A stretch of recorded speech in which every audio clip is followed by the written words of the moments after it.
అయితే నిజంగా చూడడానికి టూ మచ్ అంటే పిల్లోడు బాత్రూమ్ వెళ్ళాడు.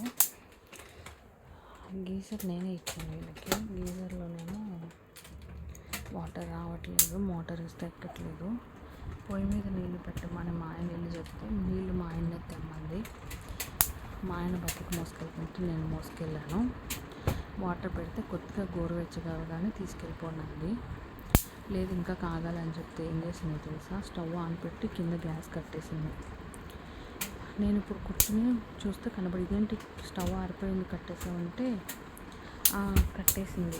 పని అయిపోయిందని కట్టేసాను. పని కూడా ఏంటి పిల్లోడు నీళ్ళు ఉన్నాయి కదా అంటే అప్పుడు మళ్ళీ వచ్చి ఆన్ చేసింది.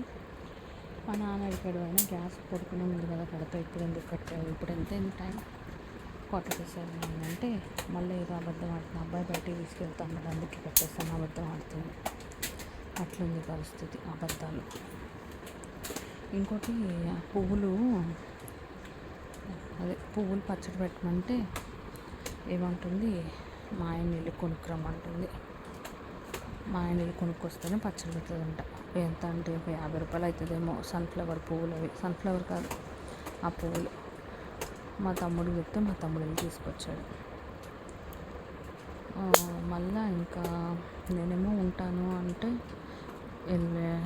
కనీసం ఉండమని కూడా అనట్లా. అవినాష్ ఏమో అసలు మొత్తం చాలా టార్చర్ పెట్టేస్తున్నాడు.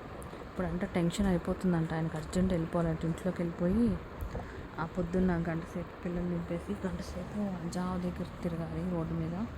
తర్వాత నచ్చిన ఫుడ్ కిలోలు తెచ్చి ఇంట్లో వండుకొని అన్నం తినకుండా దిక్కుమాలిన చపాతీలు తినేసి ఇష్టమైన 3 రోజెస్ సినిమా, బిగ్ బాస్ పాత ఎపిసోడ్లు అవన్నీ చూసేసి పడుకుని పోయి మళ్ళీ సాయంత్రం పిల్లల్ని తీసుకుని స్కూల్ నుంచి వచ్చి ఆ కారు వేసుకుని రోడ్డు మీద తిరిగి సండే అప్పుడు ఇంట్లో ఒక్కడే సైలెంట్గా మందా వేసి ఇది రెగ్యులర్ దినచర్య. ఇది చేసేయాలట, మిస్ అయిపోతున్నాడు. ఇప్పుడు అర్జెంట్ వెళ్ళిపోవాలంట. 2వ తారీఖు వెళ్దామంటే అస్సలు ఇట్లా టార్చర్ పెట్టేస్తున్నాడు. టెన్షన్ అయిపోతుందంట అతనికి. హగ్గీలు కూడా తెప్పించమంటే తెప్పించలేడు. హైదరాబాద్ వెళ్ళకి తెప్పిస్తాడంటే ఇప్పుడు అయిపోతే మళ్ళీ హడావిడిగా తెప్పించాడు. అట్లుంది మా వాళ్ళ పరిస్థితి. ఇంకా చెప్పాలంటే చాలా ఉన్నాయి అంటే అని గుర్తు రావట్లేదు నాకు. ఎప్పటికప్పుడు చెప్తే బెస్ట్ కదా. తర్వాత సొరకాయ మా నాన్న దొండమని నుంచి తెచ్చాడు. పెద్ద సొరకాయ ఉంది. పిల్లోడికి ఉప్పు పెట్టద్దని డాక్టర్ చెప్పాడు. అయితే పెద్ద సొరకాయ ఉంది. ఏదో సొరకాయ పప్పు ఉంది. ఆ పప్పులో వేసిన సొరకాయ ముక్కలు తీసి పెడుతుందంట పిల్లోడికి పెట్టడానికి. దాంట్లో ఉప్పు నూనె అన్నీ కలిపేసాం కదా, కారం అన్నీ, అది ఎట్లా పెడతాను.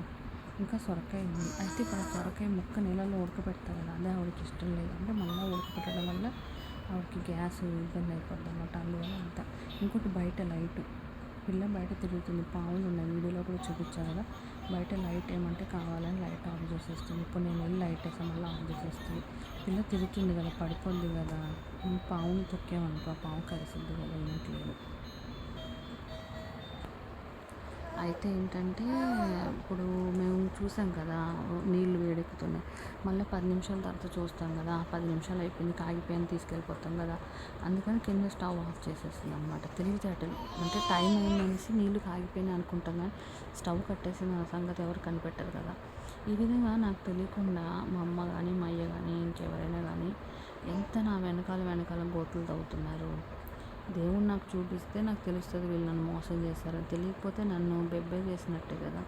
కానీ ఎవడి పాపాన్ని ఆడైపోతాడు కదా. అది ఎవడైనా కానీ ఎవరు చేసిన పాపం వాళ్ళకే తగులుతుంది.